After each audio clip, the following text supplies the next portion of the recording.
Jai Radha Madhava Kunja Bihari.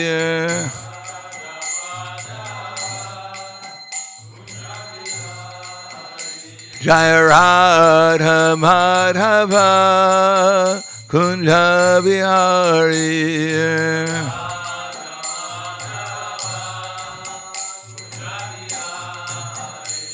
Kopi Jana Balaba Girivanadari.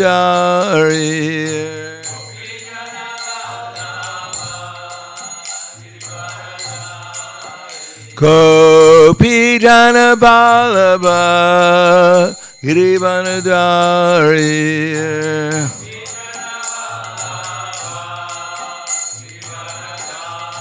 Yasodanandana Braja Janaranjana. Yasodanandana Braja Janaranjana. Yamuna Tirha Vanacharya. Yamuna Tirha Vanacharya.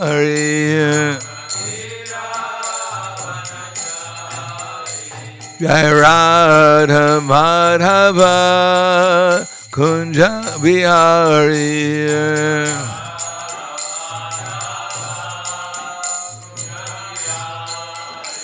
Jai Radha Madhava Kunja Bihari.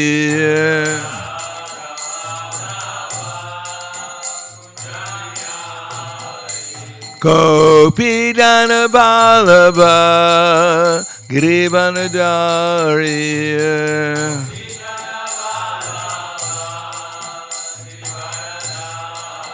Gopi Jana Balaba Girivanadari.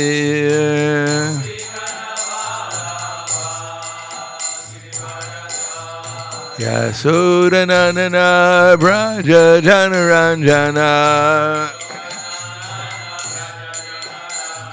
Yasodanandana Braja Janaranjana. Yamuna Tirha Vanacharya. Yamuna Tirha Vanacharya.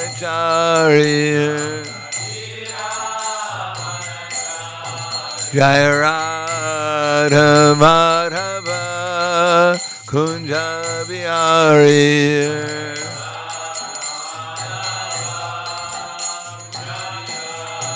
Jai Radha Madhava Kunja Bihari.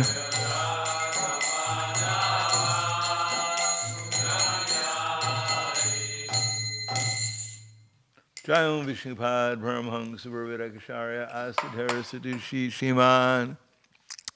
His Divine Grace Sri Bhaktivedanta Swami Srila Prabhupada Ki Jai. Gaur Premanande Haribo Slava Zavarani Bhaktam Slava Shri Guru Shri Gurangi. Om Agyanatamanandasya Gananjana Salakaya Chakso Militam Yena Tasmai Shri Gurave Namaha.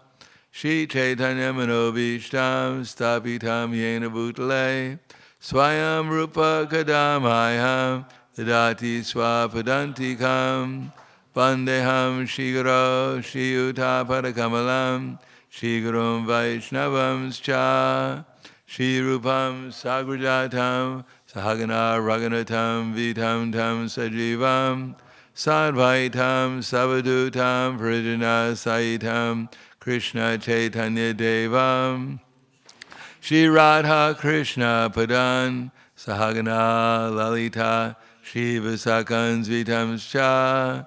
Hey Krishna Karna Sindhu Dinabando Jagatpate Gopesha Gopika Kanta Radha Kanta Namostute Tapta Kanchana Gaurangi Radhe Vrindavaneshwari Prishubhanu Sudha Devi Pranamami Hari Priye Vanchakapatruvyascha kripa sindhuvyevacha patitanam pavanebhyo vaishnavebhyo namo namaha.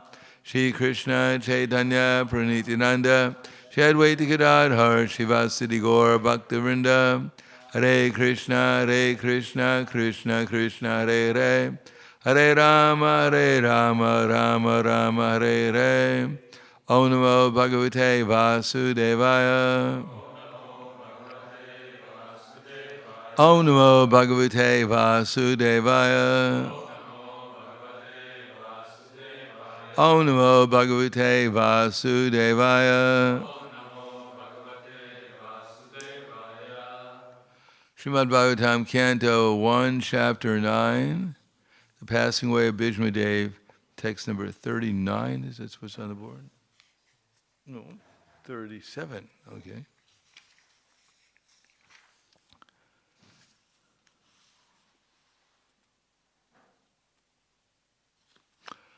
Swanigamam apahaya mat pratigyam ritam adikartum avapluto rahastaha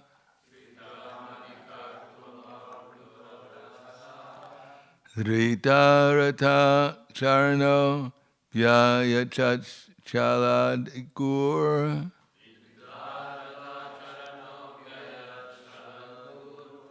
Harir Eva Hantum Ibam Gatot Tariya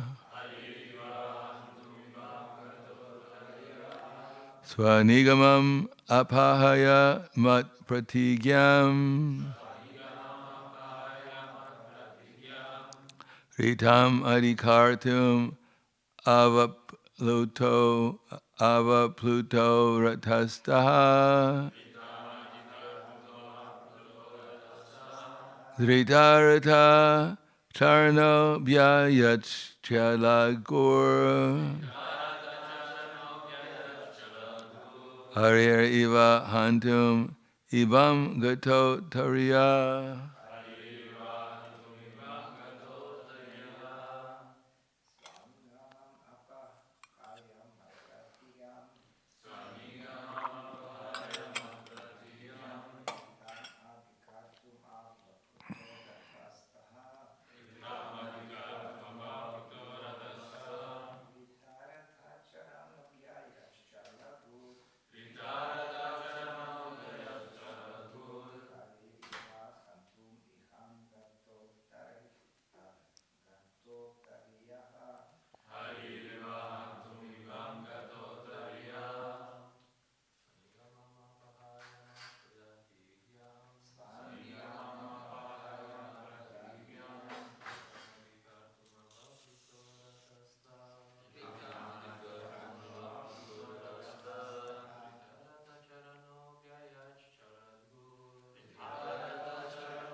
Swanigamam, own truthfulness. Apahaya, for nullifying. Mat pratigyam, my own promise. Ritam, factual. Adi, more. Kartum, for doing it. Avaplutaha, getting down. Ratamsta, from the chariot. Drita, taking up. Ratam, chariot. Charana, wheel. Abhyayat, went hurriedly. Talagu, trampling the earth. Hari, lion. Eva, like. Hantum, to kill. Ibam, elephant. Gata, leaving aside. Uttariya, covering cloth. Uttariya is also this cloth that the sannyasis wear. But it's a covering cloth. Translation and purport by His Divine Grace, A.C. Bhaktivedanta Swami Srila Prabhupada. Fulfilling my desire and sacrificing his own promise, he got up from the chariot, took up its wheel, and ran towards me hurriedly, just as a lion goes to kill an elephant. He even dropped his outer garment on the way. Purport. The battle of Kurukshetra was fought on military principles, but at the same time in a sporting spirit, like a friend's fight with another friend. Duryodhana criticized Bhishma Dev, alleging that he was reluctant to kill Arjuna because of parental affection. A Kshatriya cannot tolerate insults on the principles of fighting. Bhishma Dev therefore promised that the next day he would kill all 5 Pandavas with special weapons made for the purpose. Duryodhana was satisfied, and he kept the arrows with him to be delivered the next day during the fight. By tricks, Arjuna took the arrows from Duryodhana, and Bhishma Dev could understand that this was the trick of Lord Krishna.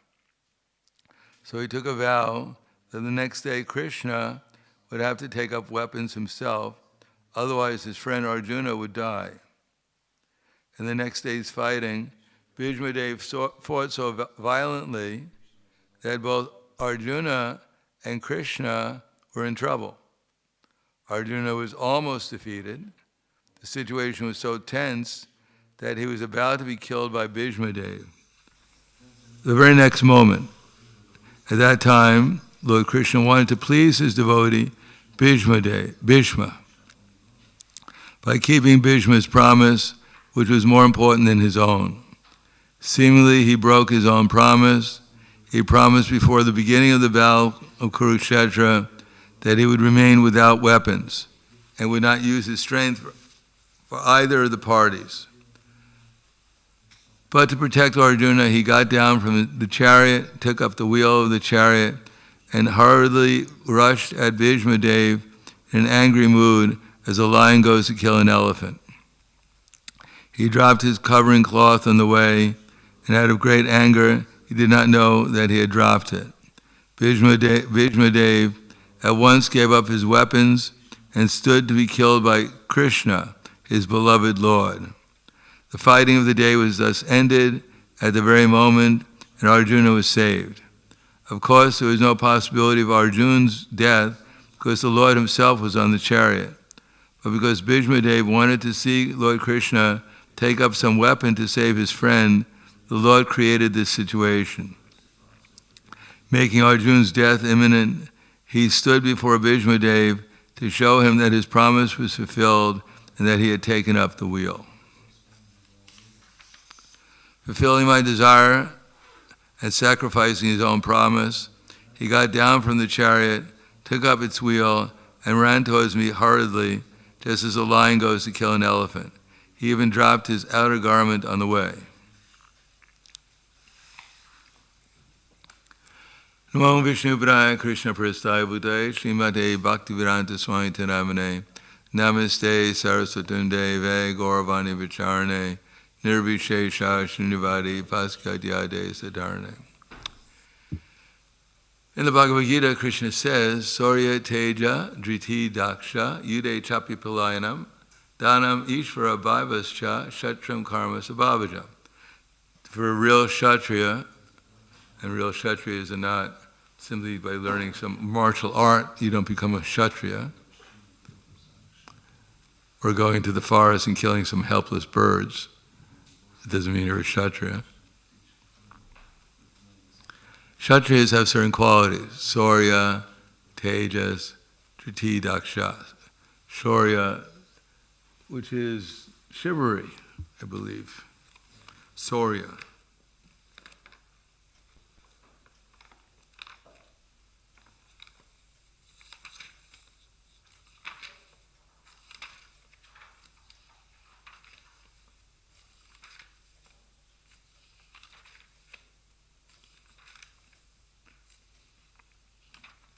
Saurya, heroism. Teja, power. Driti, determination. Daksha, expertise. Saurya, Teja, Driti, Daksha. Yide chapi palayanam. And resourcefulness in battle. Yide chapi palayanam. Dhanam Ishvara. And generously giving charity. And Ishvara, the controlling power. Kshatriya karma is about, these are the qualities by which a Kshatriya is known to be a Kshatriya. Now, when one actually has these qualities, then he wants to utilize them. No one trains to do something without having some desire to utilize it. Generally, people choose a subject. Well, if someone chooses a subject at the university to study, and he studies it for many years, it's expected that at the end of that time, if he was interested in the subject, then if it's possible, he'd want to get a job in that subject. If you're studying languages to become an interpreter, and you study for 4 years and get your master's and your PhD in languages, and then at the end of that, then you get a job as a cook in a restaurant, it would be rather unusual if there were jobs available in the field that you're interested in. Similarly, if you're training your whole life, from the beginning of your life, in all these qualities, Saurya, Teja, Driti, Daksha, Yude, Chapi Palayanam, Dhanam, Ishvara, Bhavascha, Kshatriya Karma, Sabhavajam. In heroism, in developing Tejas, power, Driti, determination, Yude, Chapi Palayanam, resourcefulness in battle, Dhanam, Ishvara, if you're taught to be generous and giving charity to the Brahmins, Daksha, Yude, Chapi Palayanam, Dhanam, Ishvara, Kshatriya Karma Sabhava. Then you want to get a job as a Kshatriya. Because that's what you're trained for. Arjuna was trained as a Kshatriya. He wanted to go into the forest artificially and renounce everything. But that would be artificial. Krishna said, you sit in the forest, and then your arms would be itchy, your mind would become very disturbed, and you get up and fight with someone, maybe some deer in the forest or something. Or you just run back to the battle. It's artificial for a Kshatriya, so much trained. At a sentiment right now, you're declining to fight, but sentiment doesn't last very long. And therefore, eventually, the mode of material nature will take over, a passion, and you'd wind up fighting anyhow. But you wouldn't be doing it at Krishna's order, you'd be doing it just for your sense gratification. You would hear that everyone was criticizing Arjuna for being a little girl and running away from the battle, and you get angry and come back and fight. But not for Krishna, but for your false ego. So Krishna said better to fight and die in the battlefield than to run away artificially. And then you're going to have to follow your nature anyhow. Because every man follows his nature. As Krishna says that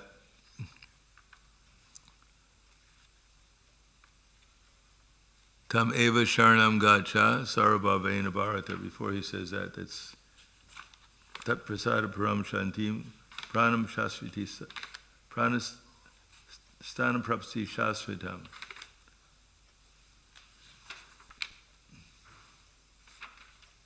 Yadahankara ashritya niyositi manyase vidyaisha vyavasayaste prakriti swami niyokshati. Now, right now, you're declined to fight. If you don't act according to my direction, do not fight. You'll be falsely directed. By your nature, you'll have to be engaged in warfare.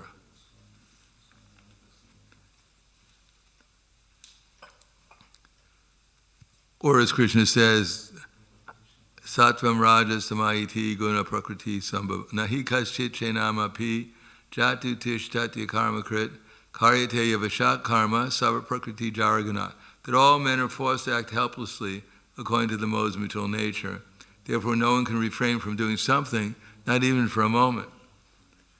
So we can artificially try to repress something. In the same way, we can breathe in very deeply and then make a vow, I'm going to be like this for 20 minutes. Official to hold, restrain the breath for too long.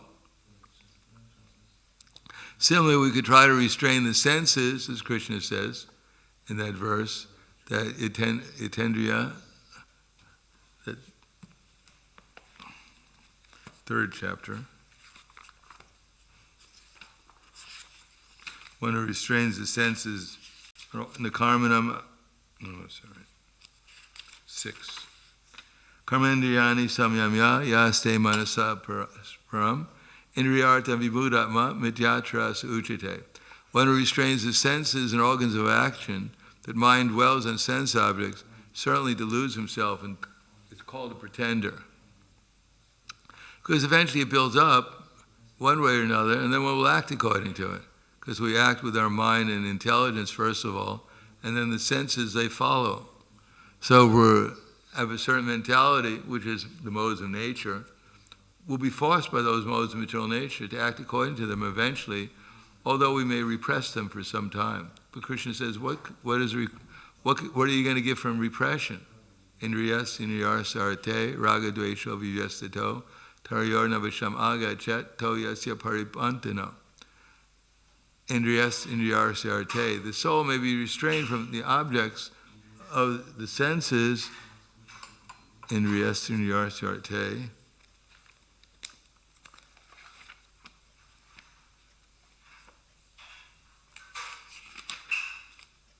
There are principles to regulate attachment and aversion pertaining to the senses and their objects. One should not come under the control of such attachment and aversion because there are stumbling blocks on the path of self-realization. Or actually, sadrisham chetusa swasya prakriti gyanavanapi prakritim yanti bhutani nigraha kim karishyasi. Even a man of knowledge acts according to his own nature, for everyone follows the nature he has acquired from the three modes. What can repression accomplish?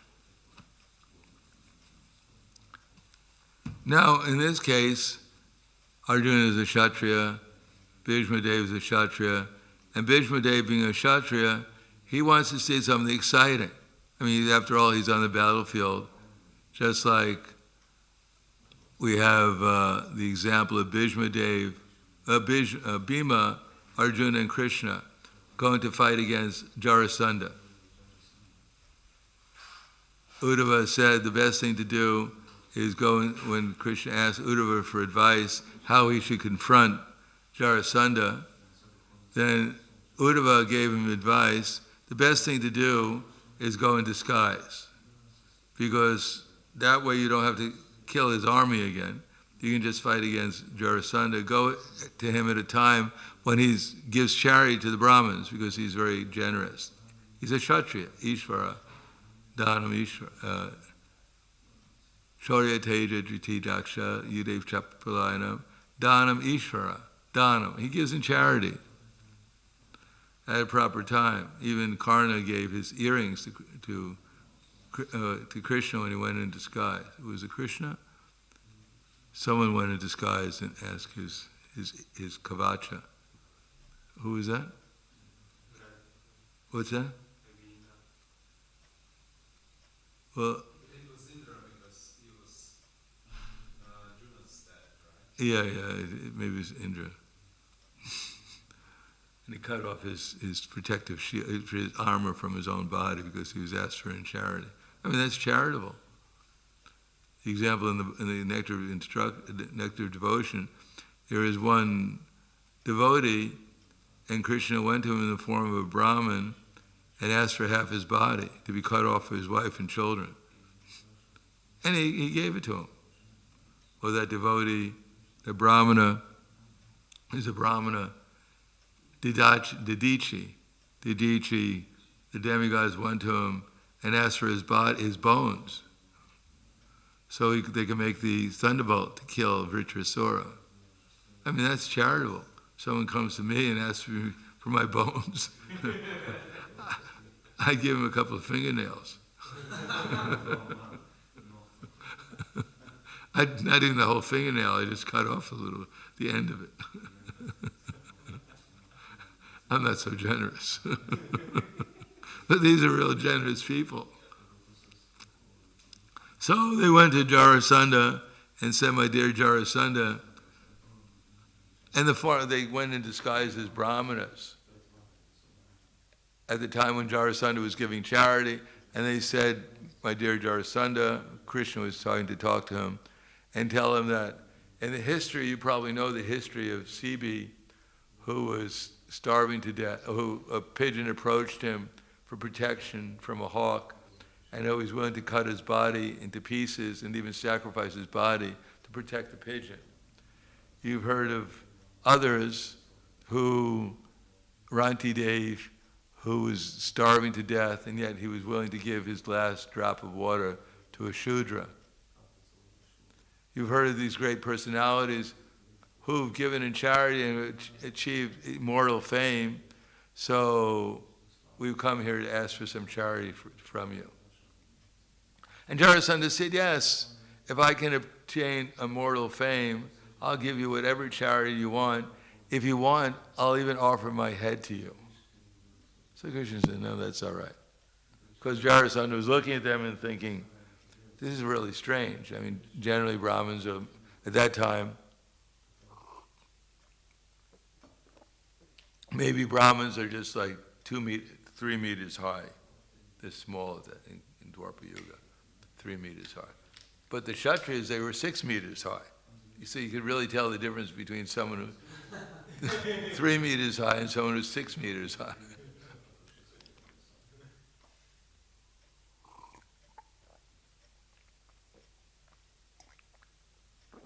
Not only that, but Krishna was rather short for a Kshatriya, they say. He was only like 5 meters high. He was kind of small. But Arjuna and Bhima, they were huge. Bhima was like a mountain. So Jarasandha noticed that, and he noticed there were marks on their shoulders from carrying bows. Generally the Brahmins didn't carry bows around. So he thought that these are actually Kshatriyas. Their voices are very deep and commanding. What kind of Brahmin is that? No, Om Namo Bhagavate. Om Namo Bhagavate. It didn't fit the Brahmin characteristics. And at least at that time, when you were a Brahmin, you looked like a Brahmin. And your voice was like a Brahmin, except because people's mentality, their consciousness, the mode of goodness was prominent in their physical features also. So there was no mistaking who was who. So he said, yes, I'll give you anything you want if I can, what do you want? So he said, we want to, then Krishna said, actually I'm your old enemy, Krishna. And this is Bhima, and this is Arjuna, the Pandavas. He said, we've come here to ask you for a duel. So he said, no problem, I'll be willing to fight with you. He said, but Krishna, you're a coward. I don't fight with cowards. You ran away when I attacked you the last time. And Arjuna, he's much younger than I am. It wouldn't be a fair battle. I mean, Jarasandha was even huger than a normal Kshatriya. He was maybe 7 meters tall. He had the strength of 10,000 elephants, and Bhima also had the strength of 10,000 elephants. So he thought, well, this is a fair match. In other words, they didn't think, let me pick the weakest one. Pick him up, tear him to a few pieces, then go home and take prasadam. Say I won. I gave them in charity what they wanted. No, he wanted a challenge. He wanted something which would be exciting, something which would be worthy of his name and fame, go down in history. So he chose Bhima. And indeed, they fought for, 28 days or something, without any result. And then at the end, Krishna gave an example, the indication that Jarasandha was, Jara means the witch Jara, and Sanda means one who was brought together by Jara. He was actually born in two pieces. So then Krishna gave him the indication how to split Jarasandha again into two pieces. But this is the Kshatriya mentality. They wanted a fight. They wanted something, just like, at least in the Krishna book, it states that Banasura, he had gotten the benediction from Lord Shiva. He had 10,000 arms. No, he had 1,000 arms. I'm sorry, only 1,000 arms. But when you have 1,000 arms, you're a pretty good boxer. So he was the universal heavyweight champion in boxing. It was really hard to block his punches when they came 500 at a time. So anyhow, he was getting bored, because after all, he was a Kshatriya in the mode of passion. He wanted to fight. He'd go everywhere asking for a fight, and everyone would just run away. And so he was banging his fists against mountains and turning into dust. And then one day he came to Lord Shiva. He figured, Lord Shiva gave me the benediction. Maybe I could fight against him. Maybe that would be a good fight. And Lord Shiva said, don't worry, my stupid demon. He said, soon they'll become an opponent.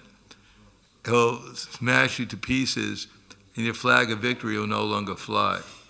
And at least according to Prabhupada, he became elated. He was waiting for the day some opponent would come. He would actually give him a fight and smash his pride.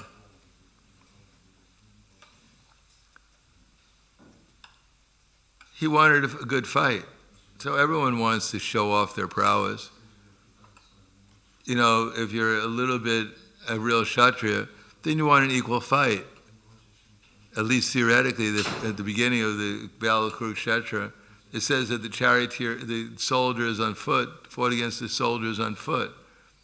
The charioteers fought against the charioteers. Those on elephants fought against others on the elephants.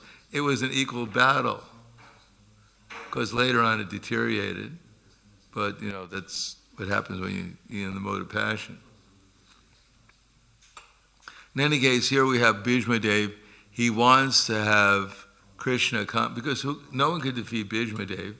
He got the benediction that no one could defeat him, no one could kill him. As we could see that unless he desired to die, he couldn't die. So no one could actually defeat Bhishma Dev. Except, of course, and even he had a body, every part of his body, there was no 2 centimeters where there wasn't an arrow sticking out. I mean, that's tolerance.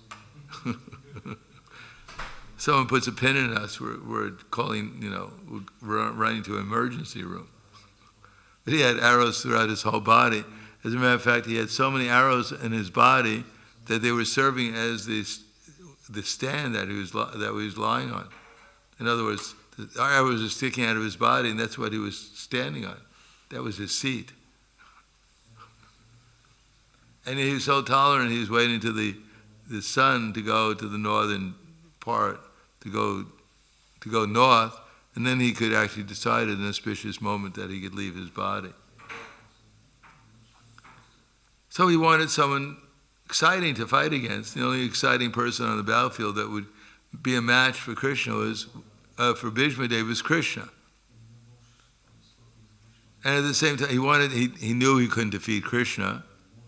He knew Krishna didn't want to fight. He had made a vow to fight. Therefore, he had an intense desire to prove that Krishna is going to defend his devotee. Whatever happens, he was going to defend Arjuna.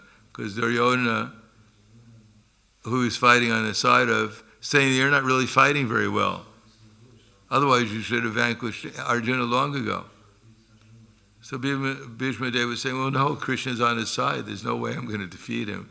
But anyhow, if you're challenging me, then I'll fight so hard that Krishna will be forced to come out off his chariot and defend Arjuna. So that was his vow. So Krishna, the real devotees, Krishna fulfills their vows, their desires.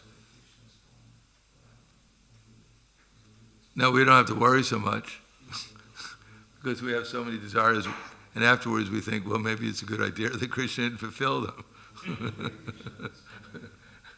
So we're not such a powerful devotee as Bhishma Dev. Thank Krishna. First we have to have it. Therefore Krishna generally doesn't reserve that power to fulfill all desires, to get all desires fulfilled, unless he becomes a pure devotee, and then Krishna is confident that one will not desire things which are detrimental for others and for oneself. But Bhishma was such a devotee that any desire he had, that Krishna would fulfill it. So therefore, this arrangement was made that Krishna picked up the wheel of the chariot, or some wheel of a chariot. But then again, is that really a weapon? I guess, anything could be a weapon. Lord Balaram killed someone with a kusha grass. So if Lord Balaram said, I'm not going to kill anyone today with any weapon, and he picks up a kusha grass, did he just violate his promise? So Krishna picked up the weapon, and he ran towards Bhishma Dev, and he understood, Krishna knows everything. He knew he was not really going to break his promise, because at that moment, everything ended. He saved Arjuna. He didn't kill Bhishma Dev. He just made a pretense that he was going to do so. He picked up a chariot wheel, a broken chariot wheel, which most people wouldn't consider a weapon. If an elephant comes charging at you, you pick up a wheel of a car.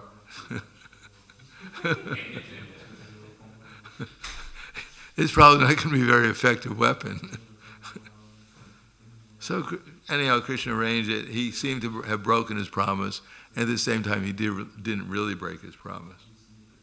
But this exciting scene was there for the Bhagavatam, and we can understand that Krishna will protect his devotees in any circumstance. So it's a good idea to become a devotee. You get absolute protection. You get 100% guarantee you're going to be protected. At least spiritually.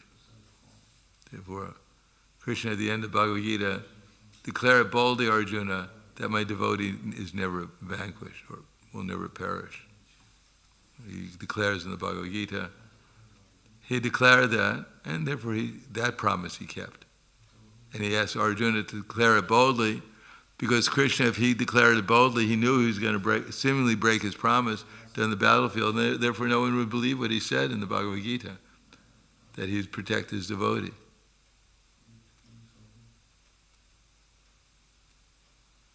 Therefore he asked Arjuna to declare it boldly, that Krishna's devotee will never be vanquished. So because Krishna would keep that promise of Arjuna's.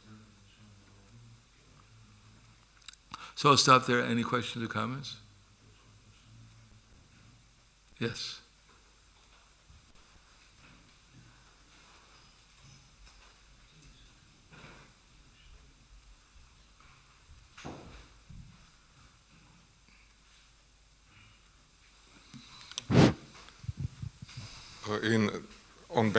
In battle at Kurukshetra, when they killed Abhimanyu, these all Kshatriyas together, it looks like it was pre-planned. It was not like in the heat of the moment, but they made plan before. So how to understand this? Because on one side they were so proud and they had this code, and but on the other side, they did such deed, so.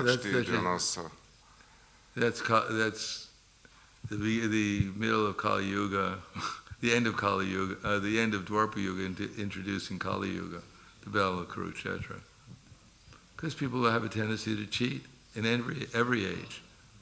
Look at Shukracharya in, I guess that was Satya Yuga, and Bali Maharaj. He used so much word jugglery. I mean, he's supposed to be the emblem of Brahminical behavior.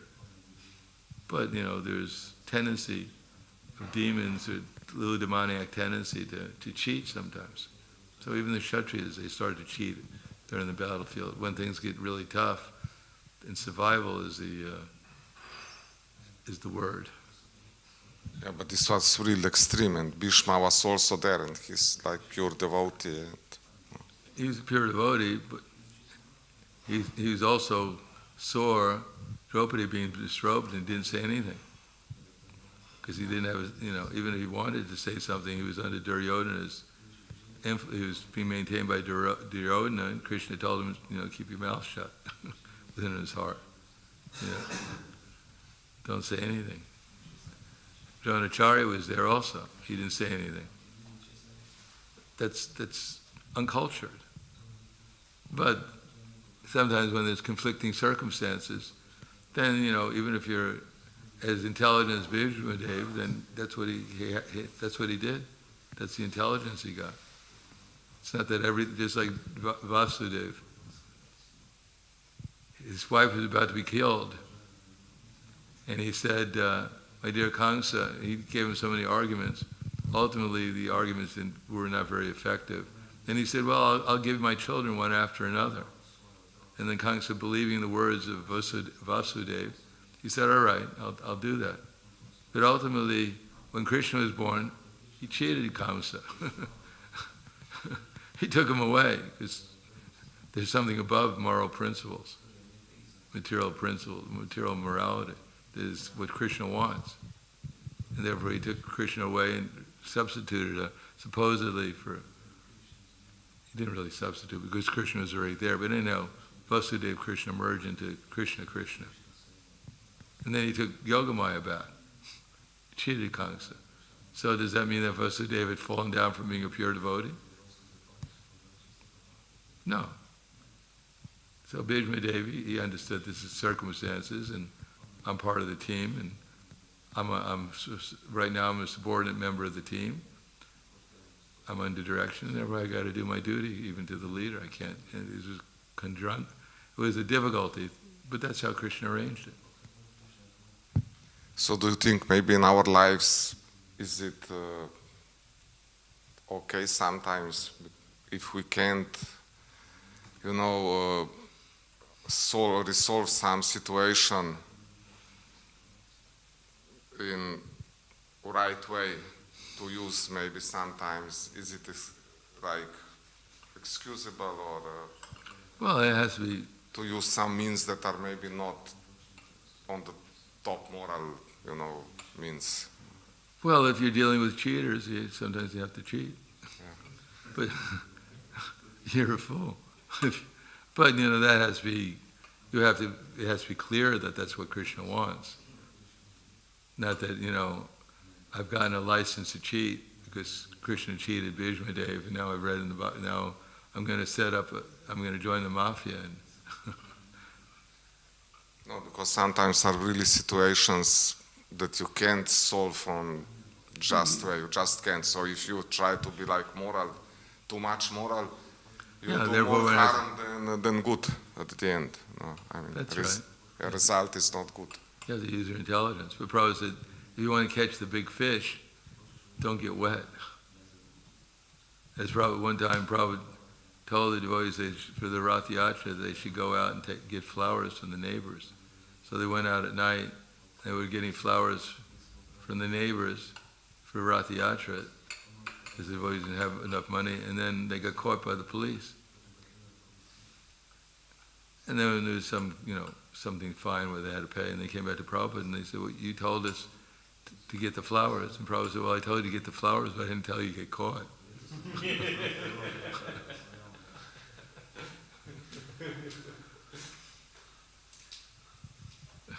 Anything else? Well, we have to be intelligent for Krishna. I mean, the whole thing, the whole Bhagavatam is full of things like that.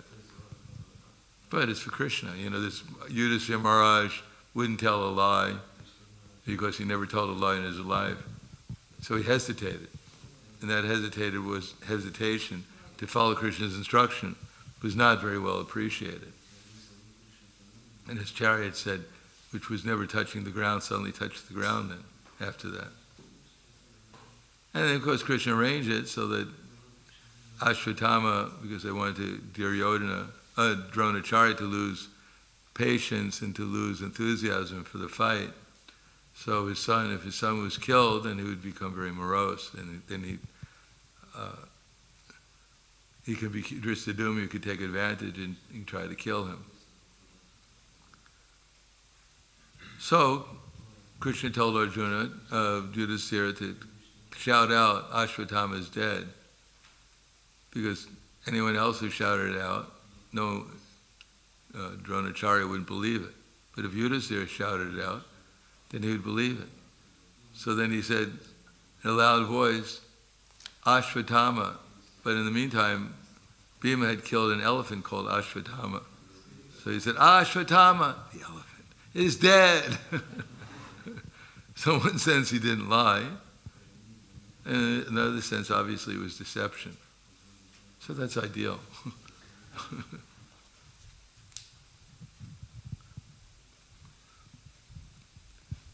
Is that all right?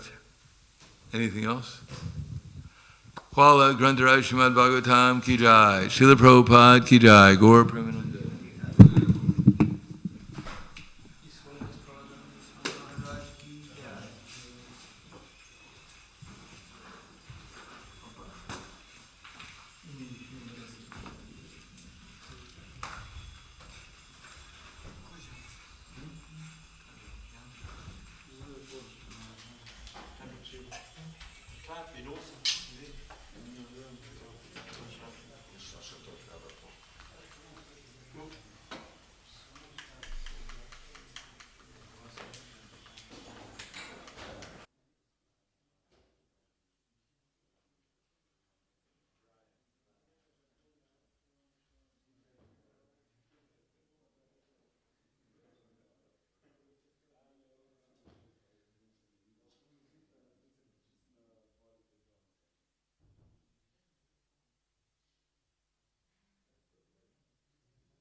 mogla biti sama zgodovina.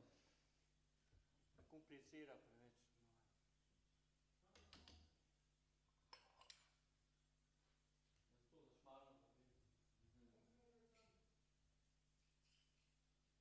Zato zašmarno potem. Zdaj hoče ne kontrolirati, se ne nekaj.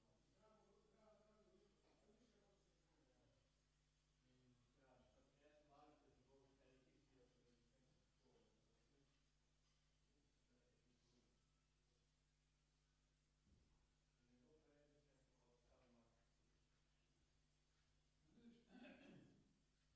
Jaz imam tam recimo še nakrtnik, ne? A misliš, da konkretkrat na vsakoga? Jaz sem ti včeraj rekel, da zraven vrbi. Kaj bi da daš? Vrbi. Ne, vse naš bi vrbi. Ali karkoli pasar, pa ne vem kaj. Ne moč mi je. Da bi navadno. Ne moč mi, jaz se moram dati, ti pa tu. Okej, a boš sprejel? Pa ne, razumeš? A boš sprejel, a pogremo teva sandalih imam, samo teva sandale imam, nimam gozina. Teva sandale imam. Nimaš čevljev? Ne. A razen, če mi ti, pozabil sem ti poslati, če imaš ti kakšne, ki se ti prah ne dela. Nimam. Moj bratlet so bile ena alpina, ful dobro, pa bi jih počul reči, pa jih ne en vzel. Sposobno. Še ne pomaš.